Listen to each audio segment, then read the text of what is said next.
भारत में व्हाट्सएप के यूजर्स हैं 53 crore, YouTube users are 44.8 crore, Facebook users are 41 crore, Instagram users are 21 crore and Twitter users are 1.75 crores. This is a good number. We are very happy about it. Indian users are using these platforms and they are also making good business case. Welcome. But what has happened, as I indicated in the very beginning, concerns are being raised over the years about rampant abuse of these social media platforms. Supreme Court का फैसला है कि internet is not a fundamental right by itself, but the fundamental right of freedom of speech and expression under 19(1) can use internet to exercise that right. So if it is a fundamental right under 19(1), it is subject to 19(2) of the Constitution, which is reasonable restrictions can be imposed in pursuit of safety, security, sovereignty of India, public order etcetera etcetera. एक बात मैं ये कहना चाहूँगा, और दूसरी बात हम कहेंगे सभी सोशल मीडिया का स्वागत है, लेकिन बड़े आदर से कहूँगा there should not be double standards. आज हम सोशल मीडिया के संबंध में गाइडलाइन और डिजिटल मीडिया और OTT के बारे में कोड ऑफ एथिक्स, इसको लेकर आपसे चर्चा करने के लिए उपस्थित हुए हैं। ये आपको हम बता दें कि जो सोशल मीडिया है, बाकी इंटरमीडियरी है, उसके संबंध में जो हमने गाइडलाइन बनाई है नई, उसको मैं प्रस्तुत करूंगा। और अब डिजिटल मीडिया और OTT के बारे में IT एक्ट के अंतर्गत ही हम लोगों ने वो एडमिनिस्ट्रेशन INB को सौंपा है। तो INB के द्वारा जो फाइनलाइज किया है, चर्चा करके बाद वो उस रूल के बारे में प्रकाश जी बताएंगे। Let me first lay down the ground rule very clearly. Social media is welcome to do business in India. They have done exceedingly well. They have got good business. They have got good number of users, and they have also empowered ordinary Indians. इसकी हम तारीफ करते हैं। व्यापार करें, पैसे कमाएं और सोशल मीडिया पर ऑर्डिनरी इंडियंस को आप मजबूत करें। आपका स्वागत है। The government welcomes criticism and the right to dissent. Let me make it very clear. And social media has been used to ask questions too, but it is very important that the users of social media must be given the forum to raise their grievance and resolution against the use, against the abuse and misuse of social media. Let me repeat, it is very important that the social media users running into crores should also be given a proper forum for resolution of their grievances within a time-bound manner against the abuse and misuse of social media. ये हमारा एक बहुत बड़ा इसका focus है कि we are empowering the ordinary users of social media in this process. बाकी प्रकाश जी उस विषय को बताएंगे। हमारे सामने शिकायत आती थी कि एक महिला की मॉर्फ फोटो दिखाई जा रही है, मॉर्फ किया हुई, बॉयफ्रेंड गर्लफ्रेंड स्प्लिट कर गए, बहुत कॉम्प्रोमाइजिंग फोटोग्राफ दिखाई जा रही है। ऐसे ऐसे प्रेजेंटेशन आ रहे हैं सोशल मीडिया में which cannot be called civilized from any point of view, impinging upon dignity, compromising the civilized norms of existence. ऐसी शिकायतें हमारे पास बहुत आई थी। और बाकी चर्चा हम करेंगे कि how of late some intermediary and social media platforms were used to garner commercial and financial controversy inter se among corporate houses. हमारे सामने ये भी शिकायत आई थी कि सोशल मीडिया को आजकल क्रिमिनल, टेररिस्ट देश में chaos, mayhem वायलेंस को प्रमोट करने के लिए also from across the border कार्रवाई कर रहे हैं। मैं आपको बताना चाहूंगा, the basic essence of this is what I would say it a soft touch oversight mechanism, where we are insisting upon the platforms to develop the mechanism and have a robust redressal of grievances. और अब जब प्रकाश जी अपनी बात कहेंगे तो वहां भी एक सॉफ्ट टच मैकेनिज्म है, where the platforms be the OTT और digital platforms are being emphasized to have a proper mechanism. ये हमारा फोकस है, ये समझना चाहिए। भारत में व्हाट्सएप के यूजर्स हैं 53 crore,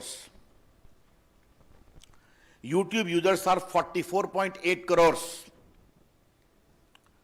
Facebook users are 41 crore, Instagram users are 21 crore and Twitter users are 1.75 crores. This is a good number. We are very happy about it. Indian users are using these platforms and they are also making good business case. Welcome. But what has happened, as I indicated in the very beginning, concerns are being raised over the years about rampant abuse of these social media platforms. Rational and justification for new guidelines क्या है, मैं 4-5 point आपके सामने रखना चाहता हूं और ये बहुत इंपॉर्टेंट है। आपको एक व्यापक प्रेस रिलीज मिलेगा। Supreme Court on 11 December 2018 in the Prajwala case asked us to frame necessary guidelines to eliminate child pornography, rape, gang rape images, videos and sites in content hosting platform and other applications. Supreme court ने फिर 24 सितंबर 2019 को मेरी ministry को direct किया कि please have a new guideline completed at the earliest. Rajya Sabha में 26/7/2018 को calling attention motion हुआ था फेक न्यूज पर, एबी तो सोशल मीडिया पर, and all the members of Parliament urged me to take action and there is my assurance on the floor of the house कि we will improve the entire guideline. और राज्यसभा की एक ad hoc committee की report है on 3rd February 2020, जहां पर pornography on social media, effect on children, hate content on social media, इसको लेकर चिंता प्रकट की गई थी। Therefore, court orders, parliamentary proceedings, I only mention of Supreme Court, there are many orders of the High Courts as well to take action in this. अब हम इसके salient features को आपके सामने रखना चाह देते हैं, बाकी तो रूल्स आपके सामने आएगा, प्रेस स्टेटमेंट भी है। पहला है कि आपको एक ग्रीवांस रिड्रेसल मैकेनिज्म रखना पड़ेगा, एंड इस ग्रीवांस ऑफिसर का नाम भी आपको रखना पड़ेगा, who shell register the grievance with in 24 hours and disposal in 15 days. That is very clear. Second, if there are complaints against the dignity of users, particularly women, that expose their private parts of individuals or nudity or in sexual act, impersonation, etc., you will be required to remove that within 24 hours after a complaint is made. This particular provision is designed to respect the dignity of the women of India and anyone else. It's very clear. उसके बाद मैंने बता दिया आपको कि 2 प्रकार के social media होंगे। तो जो सिग्निफिकेंट सोशल मीडिया होगा उनको 3 काम करना पड़ेगा।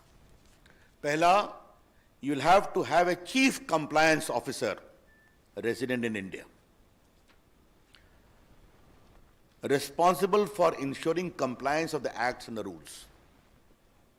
Second, a nodal contact person resident in India for having 24/7 coordination with the law enforcement agencies. Next is, you must publish a monthly compliance report कि आपके पास कितने complaints आए, आपने उन पर क्या कार्रवाई किया और क्या रिड्रेसल किया। Therefore, just to concretize, we are empowering the ordinary users of social media and other intermediaries. You must have a robust grievance redressal mechanism, instituting the complaint within 24 hours, redressal within 15 days, You must have a chief compliance officer for significant social media. You must have a nodal contact person. You must have a resident grievance officer, all residing in India. And you must give a monthly compliance report. ये बहुत स्पष्ट है. The social media platforms, upon being asked either by a court order or by the government authority, will be required to disclose the first originator of the mischievous tweet or message, as the case may be. And this should be only in relation to sovereignty and integrity of India, number one.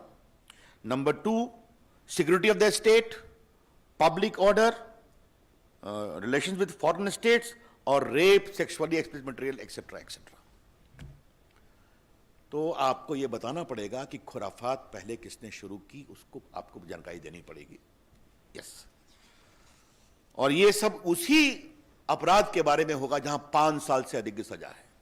I explain to you. The social media platform must have a provision for voluntary verification mechanism of the users. क्योंकि आप mobile से करते हैं, बाकी से करते हैं, आपको बताना पड़ेगा. और एक अंतिम बात है कि 2 बातें कहूंगा कि अगर कोई अनलॉफुल इंफॉर्मेशन आपके प्लेटफॉर्म पर है, again if there is a court order or appropriate government or disable access to the content of any social media user, you are required to give him reasons and also hear him. ये हमने एक provision रखा है. मित्रों, ये जो significant social media के लिए जो हमने कानून बनाया है वो 3 महीने में हम लागू करेंगे ताकि वो अपनी मैकेनिज्म को इंप्रूव कर लें. We'll be giving a window for 3 months for significant social media, and the rest will come into effect from the day the rules are notified. और इसलिए डिजिटल हो, प्रिंटिंग हो, टीवी हो, ओटीटी हो,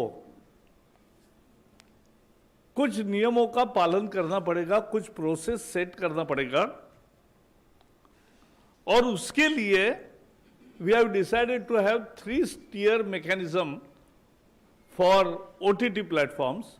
First, for OTT and digital news media, both will have to disclose their details from where they publish, how they publish, how much is the spread, anything. So that disclosure will come. That is first, information. We are not mandating a registration. We are seeking information. Then second is, there has to be grievance redressal system, as Raviji has said. Their grievance redressal system, in the same manner, it will work in OTT platforms and digital portals also. They will have to have their own portal for grievance redressal. Then second tier will be self-regulation.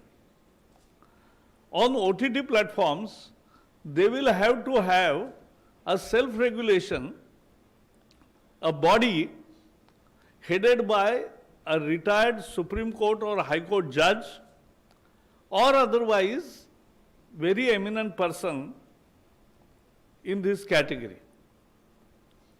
So this is what we are entailing. So there, any grievances, there has to be a place for making grievance.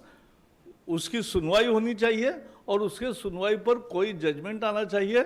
और जैसे हम TV पे देखते हैं कि TV पर scroll आता है, माफी मांगते हैं, कुछ दंड भी होता है, तो ये खुद करते हैं, सरकार नहीं करती. तो वैसा ही हम करना चाहते हैं कि ये होना चाहिए. और तीसरा, एक सरकार है तो सार्वभौम सरकार होती है, सॉवरेन सरकार होती है, तो एक ओवरसाइट मैकेनिज्म भी होगी जहां एकदम तुरंत फैसले भी करने पड़ते हैं. कोई बहुत बड़ा पेंच तैयार हुआ तो ये ओवरसाइट मैकेनिज्म रहेगा. और ओटीटी प्लेटफॉर्म में एक और है कि अभी सेंसर बोर्ड होता है फिल्म वालों को, लेकिन ओटीटी को सेंसर बोर्ड नहीं है. तो हमने कहा है self classification of age related issues to be solve, and उसका एक प्रोसेस हो कि 13 से ऊपर 13+, 16+ and A category, there has to be a mechanism of parental lock and ensuring compliance that children don't see that. But बाकी you सिनी में जो है वैसे वहां भी यू क्लासिफिकेशन सेल्फ क्लासिफिकेशन है, लेकिन उसके लिए भी जो कोड सेंसर बोर्ड का है, जो एक एथिक्स कोड है, वो सबको कॉमन रहेगा और इसलिए वो रहेगा। लास्ट में मैं इतना ही कहूंगा कि जो डिजिटल मीडिया पोर्टल्स है उनको भी अफवाह फैलाने का, झूठ फैलाने का यह अधिकार नहीं है, किसी को भी नहीं है। As I said, media freedom is absolute but with responsible, reasonable restrictions, and that is the self restrictions of responsible, that is called responsible freedom.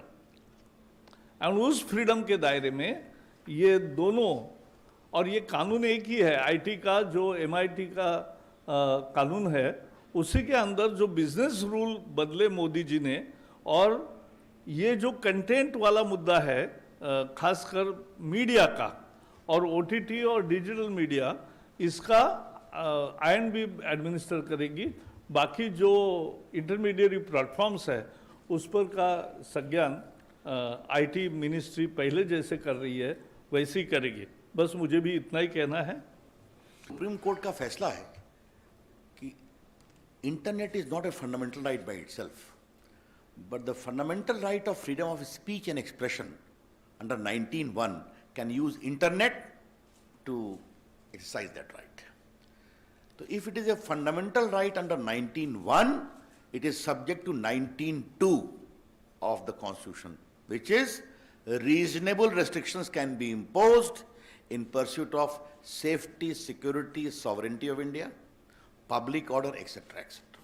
एक बात मैं ये कहना चाहूँगा, और दूसरी बात हम कहेंगे, सभी सोशल मीडिया का स्वागत है, लेकिन बड़े आदर से कहूंगा, there should not be double standards. Social media पर जो अकाउंट खुलें वो फेक ना खुलें, नामी ना हों, और इसलिए उनकी कोई ऑर्गेनिक लिंक होनी चाहिए। हम इस दिशा में क्या कर रहे हैं कि वो अगर कोई अकाउंट खोले तो वो अपने मोबाइल नंबर उस पर डिस्क्लोज करे, एक ओटीपी आए, उसके बाद ही कोई अकाउंट खुल पाए। इससे हम लोग एक वेरिफिकेशन हो जाएगा उसका। देखिए, जैसा मैंने आरंभ में बताया था, इस नए गाइडलाइन का पर्पस क्या है?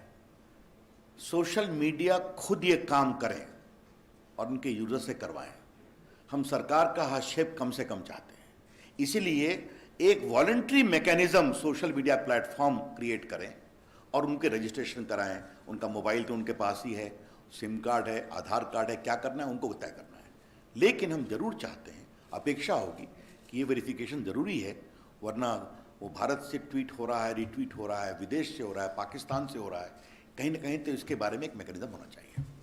13 उनका एक प्रश्न, ओटीटी पे क्या होगा सेल्फ रेगुलेशन में? तो जैसे आज टीवी का सेल्फ रेगुलेशन है और किसी की भी शिकायत है तो सुनवाई होती है, जज करते हैं और जजमेंट भी देते हैं कि जिसमें सजा यानी फाइन भी होता है, स्क्रॉल भी चलाना पड़ता है या अन्य भी प्रकार है। तो ऐसे ही मैकेनिज्म उसी तरीके से ये ओटीटी प्लेटफॉर्म्स को तैयार करना पड़ेगा। सर ये आइडेंटिफाई करने की प्रोसेस क्या होगी? कौन सा डिसीजन मेकिंग अथॉरिटी कौन होगा? कि आईटी का सेक्रेटरीज का पैनल होगा जो इसको आइडेंटिफाई करेगा कंटेंट को, या फिर कंप्लेंट किसी की भी हो सकती है, मेरी भी हो सकती है, या यहाँ बैठे किसी की भी हो सकती है? पहली बात बता दूं कि जो वेरिफिकेशन आपने बताया, तो सोशल मीडिया आराम से सिम कार्ड से, मोबाइल नंबर से वेरीफाई कर सकते हैं, उसमें तो कोई दिक्कत नहीं है। मैंने बताया कि चाहे वो प्रकाश जी का विभाग हो या मेरा विभाग हो, पहला ग्रीवांस रिड्रेसल आपको करना है, मैकेनिज्म बनाना है, और सोशल मीडिया को 2-3 काम और करना है जो सिग्निफिकेंट है। अब आप नहीं करतेंगे तो बाकी तो आईटी एक्ट में तो प्रावधान ही है ना, उसकी चिंता की जाएगी। आप तो जानते हैं आईटी एक्ट, तो सेक्रेटरीज का पैनल जो है वो डिसाइड करेगा किसी का, जो आईटी एक्ट में प्रोविजन है उसके अनुसार आज हम रूल्स गाइडलाइंस लेकर के आए हैं। आईटी एक्ट की तो प्रावधान नहीं है ना। 37 129 Sir, I'm Surabhi from the Economic Times. Just want to understand, sir, that will there be another round of consultation on all these guidelines? Because you've not notified it, so how long will it take to notify these guidelines? And like my colleague asked, that none of the news publications have been given an opportunity to actually, comment or consult on these guidelines. So will there be a formal process of consultation which will be done to call all the news publications and get their comments on this code? Your question is to whom? Prakash, sir. And also to you, sir, in terms of when we will notify the final guidelines. मैंने जैसे बताया OTT platforms 40 entities known है, उनके साथ 3 बार consultation Delhi, Chennai, Mumbai में हुआ। 2 बार मैंने दिल्ली में सबको बुलाकर मीटिंग की। जो आज मैं गाइडलाइन ले आया हूं उसका ही उन्हीं को करे खुद, यह हमने आग्रह किया। दुर्भाग्य से 6 महीने में नहीं हुआ और इसलिए अब गाइडलाइन आई है। और कंसल्टेशन कहोगे तो जैसे रवि जी ने कहा, उनका तो गाइडलाइंस वेबसाइट पर रखे ही थे ओपन, और उस पे 177 कमेंट्स भी आए और कोई काउंटर कमेंट भी आए। तो ये कहना कि कंसल्टेशन हुआ ही नहीं, सिर्फ डिजिटल न्यूज पोर्टल का मुद्दा ऐसा है, कौन है और कैसे कौन कौन है ये किसी को पता ही नहीं है। अब जब डिस्क्लोजर होगा और वो जानकारी सब आएगी, तब आपके हमारे दरवाजे आपके लिए खुले हैं। 154. Just a minute. So my name is Swati Mathur. I'm from the Times of India. My question is to Mr. Prakash Javadekar. Sir, I'm here. Over here. Yeah. Sir, you referred to the Film Censor Board and you also talked about age-related classification for OTT content. Now, what I want to understand is that you've said that there should be parental locks. Isn't it incumbent on the consumers watching that content to, impose whatever? Here you seem to be, penalizing the OTT digital platforms for not providing, मैंने जो कहा फिर से कहता हूं, फिल्मों के लिए सेंसर बोर्ड है, टीवी के लिए प्रोग्राम कोड है, ओटीटी के लिए कुछ भी नहीं है। तो प्रोग्राम कोड आएगा जो टीवी वालों को है, सीरियल्स वगैरह सब चलते हैं, और सिनेमा के लिए हम अभी सेंसर बोर्ड उसमें नहीं ला रहे। हम उन पर विश्वास रख के आप क्लासिफाई करो कि 13, 16 प्लस एंड ए फिल्म्स कौन से, और घर में भी देखा जाता है तो घर में बच्चे ये नहीं देखेंगे, इसकी एक सुचारू व्यवस्था वो प्लेटफॉर्म की भी जिम्मेवारी है। The advancement of technology has brought on the fore very useful mechanisms, and like OTT platforms and the digital news portals. But there were no any mechanism, institutional mechanism to guide to the people also, because for films there is censor board, which we are not repeating here in OTT, but there is self-regulation mechanism in TV with program code to be followed. The same thing we are bringing to OTT, and at the same time, for digital news portal, they will have to first give information about their existence, and then they have to follow the press council code that is called Code of Ethics. So this is what we are expecting.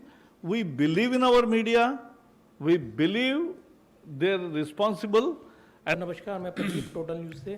Sir, मेरा एक clarification जानना था कि जो ये guideline तैयार की गई है, क्योंकि हाल के दिनों में हमने देखा है जो पॉलिटिकल पार्टियों के आईटी सेल्स होते हैं वो खास तौर से हेट स्पीच चलाते हैं और उसके बाद वो वायरल होते हैं, उसके बाद एक पॉलिटिकल मैसेज जाता है। तो क्या इसमें पॉलिटिकल पार्टी भी इस दायरे में आएगी और उसका क्या गाइडलाइन होगा?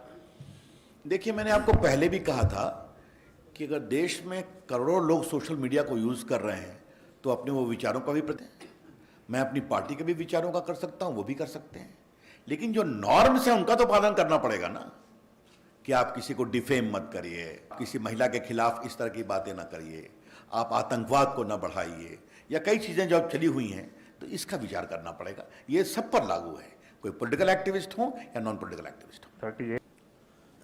Hi sir, this is Ashish from the Indian Express. I wanted to ask a question that in the case of messages which go viral and finding the originator. It has often been seen that a VPN or a proxy network is used by the perpetrators. So who would be held liable in such a case?